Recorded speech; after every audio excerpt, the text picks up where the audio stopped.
14/8/2025 இரவு நள்ளிரவு, 15/8/2025 அதிகாலை 12 மணி முதல் 12 மணி வரை என் தேவனாய கர்த்தர் கடவுள் என்னிடம் கூறிய தீர்க்க தரிசனங்களை இப்போது நீங்கள் கேளுங்கள்.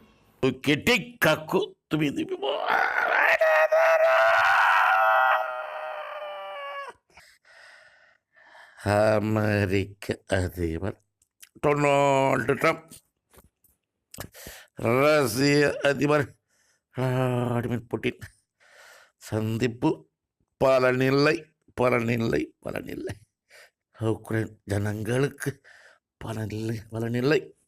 மீதான சந்திப்பு வேதனை. உக்ரைன் ஜனங்களுக்கு வேதனை தொடரும். உக்ரைன் ரஷ்யா போரை முடிவுக்கு கொண்டு வருபவன் நான் அல்லவா? உன் மூலமாக